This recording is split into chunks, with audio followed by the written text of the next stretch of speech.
Polusi udara adalah pencemaran udara yang disebabkan oleh berbagai macam sumber, seperti asap kendaraan, asap pabrik, asap pembakaran sampah, dan debu.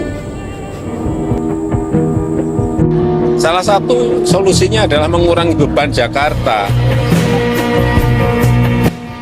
Warga yang tinggal di kawasan itu sudah lama mengeluhkan polusi dari aktivitas pabrik yang letaknya sangat berdekatan dengan pemukiman warga. Warga sangat khawatir kesehatan mereka akan terancam dengan polusi udara dari asap pabrik tersebut. Banyak keluhan, cuman ya bukan saya aja sih mengeluhkan, orang kayak baju juga habis ngepel baru 2 jam udah hitam, kaki juga nggak pernah bersih, kalau mau tidur cuci tangan, cuci kaki.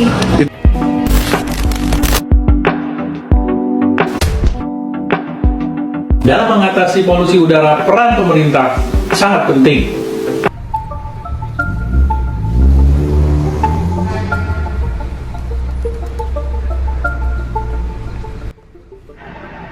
Kalau mengenai kualitas udara di Jakarta, berdasarkan data yang ada di IQR di DKI Jakarta, tanggal 23 November kemarin, itu kualitas udara Jakarta itu yang terburuk nomor 18 di dunia.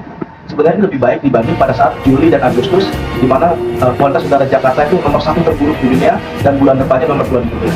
Sebenarnya juga ada perbaikan-perbaikan dari pemerintah pusat maupun daerah dengan diberlakukannya WFH bagi ASN, dan juga uji emisi yang dilakukan oleh Dinas Lingkungan Hidup DKI Jakarta. Polusi udara di Jakarta seperti orkestra asap yang terus tampil, mengingatkan kita pada tantangan besar yang perlu diatasi bersama. Di tengah hiruk pikuk kota, udara Jakarta berkisah dengan polusi sebagai penari yang tak diundang.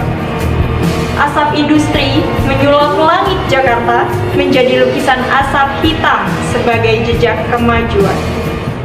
Di jalanan Jakarta, kendaraan bersaing untuk menciptakan lukisan abu-abu, berlalu lalang mengisi perut dan kebutuhan hidup pribadi.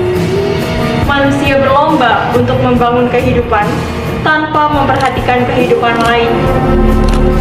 Akankah manusia selalu bersikap egois?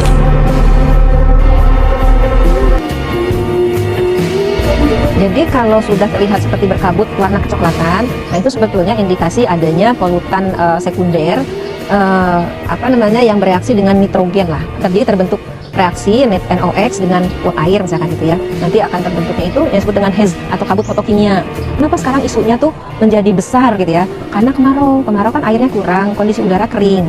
Nah, tetapi sebetulnya masih ada kandungan uap air di udara. Nah, kelembaban udara ini jika tidak ada hujan tapi kelembabannya tinggi, itu nanti juga bisa menyebabkan lebih pekat gitu, karena satu, polutannya terjerap, partikulat juga terjerap, yang kedua tadi reaksi, mungkin SO2 reaksinya dengan H2O. H2O ini tidak harus selalu dalam bentuk cair gitu kan, bisa juga uap air, itu yang kemudian ada reaksi kimia dibantu dengan radiasi matahari, jadi seperti itu yang disebut dengan kabut fotokimia. Sulfur oksida masuk dalam jenis gas polutan. Adapun polutan udara terbagi dalam 2 kelompok, yaitu partikulat atau debu dan gas. Partikulat yang umum dikenal dan sering disebut saat ini yaitu PM10 dan PM2,5. Sedangkan untuk gas polutan utama merujuk pada baku mutu udara ambien nasional, yaitu karbon monoksida atau CO, nitrogen oksida, NO, NO2, NOx, sulfur oksida SO2, ozon O3, non-metan hidrokarbon atau NMHC, dan logam timbal atau PB. Gas polutan ini juga diketahui berbahaya bagi kesehatan manusia. Karbon monoksida jika dihirup secara terus-menerus dalam dosis rendah dapat membahayakan kesehatan jantung, otak, dan paru-paru. Nitrogen oksida dapat menyebabkan iritasi pada sistem pernapasan, mata, dan kulit. Sedangkan sulfur dioksida dapat menyebabkan iritasi pada paru-paru yang menyebabkan timbulnya kesulitan bernapas.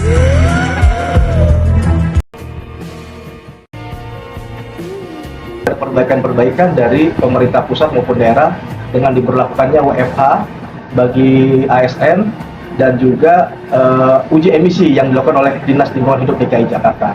Ini suatu solusi dari pemerintah, baik pemerintah pusat maupun pemerintah daerah. Tapi tetap angka ini masih melebihi ambang batas yang ditetapkan oleh WHO. Jadi saran saya adalah agar masyarakat Jakarta tidak melakukan aktivitas di luar ruangan seperti olahraga dan lain-lain, dan menyiapkan air purifier di ruangan untuk membuat kualitas suhu udara di ruangan lebih sehat lagi. Kalau di luar, diusahakan menggunakan masker agar tidak, terutama untuk masyarakat sensitif yang mempunyai penyakit-penyakit tertentu. Pertama, kurangi penggunaan kendaraan pribadi. Mulai pakai transportasi umum, berjalan kaki, atau bersepeda. Angka pertama ini bisa membantu mengurangi emisi dari kendaraan, apalagi sudah ada transportasi umum dari listrik. Kedua, mengurangi penggunaan energi berlebih di rumah. Kampanye menyalakan lampu saat siang atau kipas dan AC yang tidak dimatikan saat tidak dibutuhkan. Dengan mengurangi hal tersebut, kita juga membantu mengurangi pembakaran fosil, sumber dari terciptanya energi. Ketiga, mulai menggunakan barang sustainable dan barang yang bisa digunakan berulang kali. Barang sekali pakai diproduksi dengan murah, namun menghasilkan emisi yang sangat banyak loh. Oleh karena itu, mulai beralih ke barang sustainable dan bisa digunakan berulang kali dan berpikir lebih panjang sebelum membeli barang baru. Terakhir, menanam pohon di lingkungan rumah. Langkah satu ini menjadi langkah mudah yang bisa kita lakukan untuk keluarga. Selain menciptakan udara yang lebih berkualitas, pohon juga bisa menyerap partikel berbahaya di udara.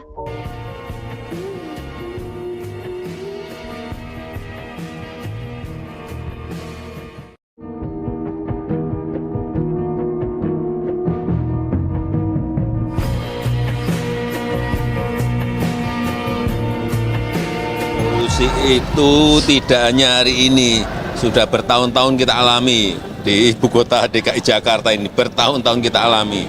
Pada 2010, Kementerian Lingkungan Hidup dan Kehutanan bekerja sama dengan United Nations Environment Program mencatat bahwa setidaknya ada 5.570.181 kasus penyakit yang berhubungan dengan polusi udara, atau hampir 60% dari total populasi penduduk di Jakarta kala itu. Kembali pada 2023, seorang epidemiolog menyebut bahwa polusi udara merupakan silent killer. Untuk mengetahui paparan polusi udara selama bertahun-tahun, mungkin dibutuhkan pemeriksaan medis. Hampir semua dari kita tidak akan melakukan pemeriksaan itu kan, karena sampai sekarang kan belum menyadari bahayanya. Kehidupan sehari-hari kita ya kita anggap kalau kita nggak mengeluhkan apapun juga ya fine-fine aja gitu ya. Padahal pencemar-pencemar yang sifatnya kimia ini sifatnya akumulasi dalam tubuh ya, akumulasi, dan nanti begitu dosisnya cukup untuk merusak organ-organ di mana dia berada, maka ketawanya adalah ketika kita merasakan sakit. Langkah sederhana yang bisa kita lakukan sebelum pergi adalah memeriksa sejumlah aplikasi pemantau kualitas udara. Pertimbangkan juga tempat dan waktunya. Tetapi jika tidak punya banyak pilihan, menggunakan masker mungkin adalah jalan yang terbaik. Para ahli merekomendasikan masker KN95. Menggunakan masker bukan berarti terbebas dari polusi udara, tetapi mengurangi dampaknya terhadap tubuh kita.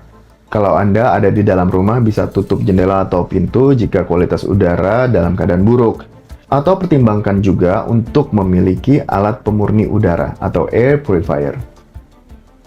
Bagi yang memiliki penyakit dan akan bertambah parah jika terpapar polusi udara, Ketua Majelis Kehormatan Perhimpunan Dokter Paru Indonesia, PDPI, Chandra Yoga Aditama, menyebut kalau memang selama ini ada obat yang harus rutin dikonsumsi, maka ingatlah untuk mengkonsumsinya sesuai aturan yang ada.